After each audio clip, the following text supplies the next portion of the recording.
So what I did with this guitar, my brother Mark's Court, looking at it, I restringed it. It isn't too bad. Like at first, I'm looking at it and saying, "Well, there's some.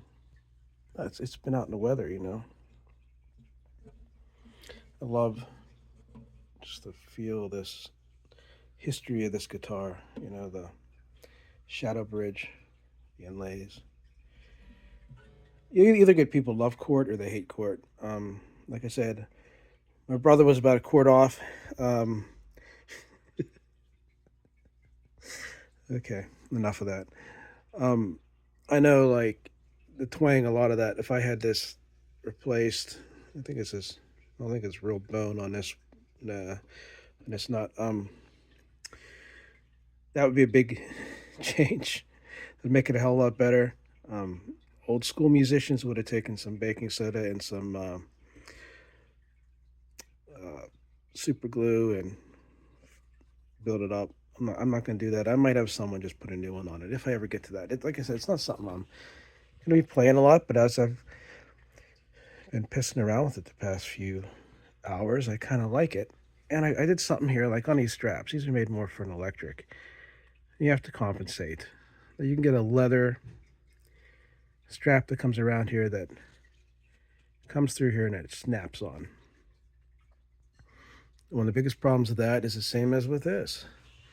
I've had so many guitars where the strap just decides in the middle of the time you're playing it that it's going to fall and your guitar falls, and you have to get out epoxy and fix something. Or not fun. Not fun to have an expensive instrument or something that matters to you and have it fall. So I wanted to do something better than that piece of rope he had tied around there. That was Mark's way of doing it. He just, he was an old school musician. He didn't care about looks. He was all about playing. Oh well. And I've put money in this guitar. I had a new tuner put on it, and when I took it up to the guitar store, they were like, "Get that thing the hell out of here. We don't even look at it," laughing at me. Um, so I'd probably have to do this myself, which I've never put a new nut on one. I can see that it's seen its better days. Starting to separate a little bit there. That's probably why I'm getting that buzzing. But I want to talk about this. So what I did is I went around and it created a loop. Like I had one piece of the rope, so it doubles up, and it was tied the way he did it. And with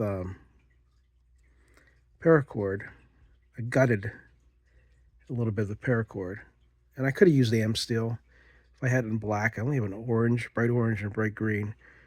I could have made something that would have held thousands of pounds, like my hammock. It would have looked a lot better. It would have just been a single loop. But for aesthetics, I kind of kept with what he had. And I didn't tie it. I went through and I did where if you have a piece of a rope, like this is a rope, you can go through the other end with this, so it looks like this, and go back through. And then when you pull it, it actually ties a knot because you're putting this rope through it. Then I know that would hold, but I wanted to double it up, so I sewed way up along here and took wire, uh, the wire sleeving that you put on, you heat. I used a lighter. Um, Heat gun would have been a lot better, but I didn't want to get the heat gun near the guitar.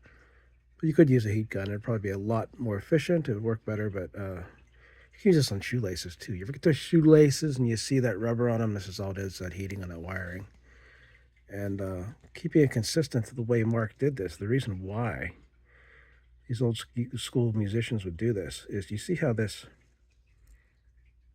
pulls through like this. So I'm through the strap, and I have this other edge of this of the loop going through one of them.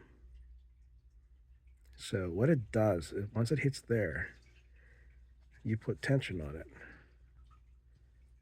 It creates like a lock. You see that, how it locks it? This is just like skills that people don't talk about. It creates like a D, and it locks it right there. So it's not going to slide through here. You're not going to have this fly back on your strings. And it's going to hold it that way. Now, I can also pull this through there and have it loop underneath to hold. But this kind of takes the place of what you would have with a snap. It's creating a lock,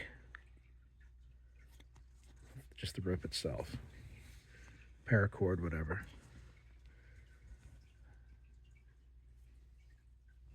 There you go.